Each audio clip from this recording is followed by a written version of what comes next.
এক বাটি সুজি দিয়ে যে এত সুন্দর নরম তুলতুলে জালিদার স্পঞ্জি কেক তৈরি করা যায় আপনারা না দেখলে বিশ্বাসই করবেন না।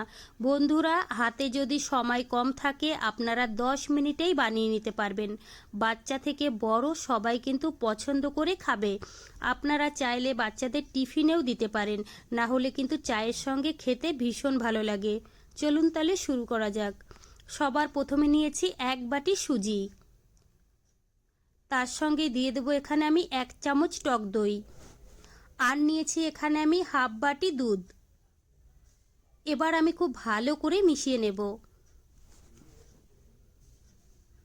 প্রথমে কিন্তু আমি হাফ বাটি দুধ নিয়েছি, আবারও কিন্তু আমি হাফ বাটি নিয়েছি। এবার আমি অল্প অল্প দুধ দিয়ে খুব ভালো করে মিশিয়ে নেব।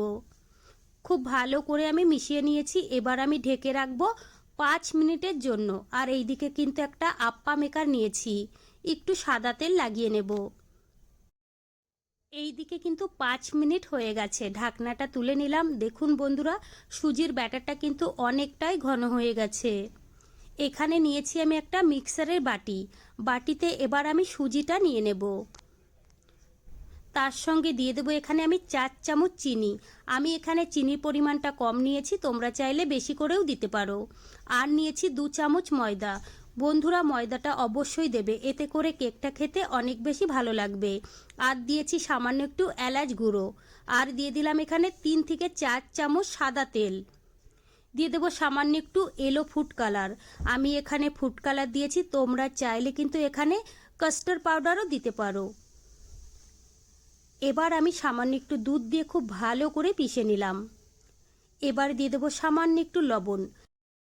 মিষ্টি খাবারে কিন্তু একটু লবণ দিলে খেতে ভীষণ ভালো লাগে। খুব ভালো করে এবার মিশিয়ে নেব। দিয়ে দেবো এখানে হাফ চামচ বেকিং পাউডার, আর দিয়েছি সামান্য একটু বেকিং সোডা। এখানে কিন্তু বেকিং সোডাটা একদম কম দিতে হবে। বেকিং পাউডার বেকিং সোডা দিয়ে খুব ভালো করে মিশিয়ে নিতে হবে। দেখুন বন্ধুরা, ব্যাটারটা কিন্তু একদম রেডি। খুব বেশি পাতলা করা যাবে না, আর কিন্তু খুব বেশি ঘনও রাখা যাবে না। এবার আমি আপ্পা মেকারের বাটিতে ঢেলে নেব। সবগুলো বাটির মধ্যেই কিন্তু আমি ঢেলে নিয়েছি। উপর থেকে দিয়ে দেবো একটু টুটি ফুটি, এতে করে দেখতে ভীষণ ভালো লাগবে। এবার আমি গ্যাসটা চালু করে দিয়েছি, একদম কম গ্যাসে ঢেকে রাখবো 5 থেকে 6 মিনিট।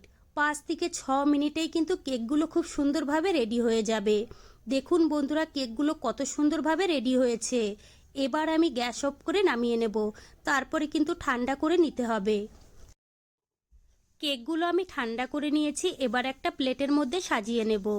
দেখুন বন্ধুরা, দেখতে কতটা সুন্দর হয়েছে, আর খেতেও কিন্তু ভীষণ ভালো হয়েছিল। বন্ধুরা, এই কেকগুলো কিন্তু চায়ের সঙ্গে খেতে ভীষণ ভালো লাগে। বাচ্চাদের টিফিনেও দেওয়া যাবে, বাচ্চারা কিন্তু খুবই পছন্দ করে খাবে। এবার একটা কেক আমি ভেঙেও দেখিয়ে দেব।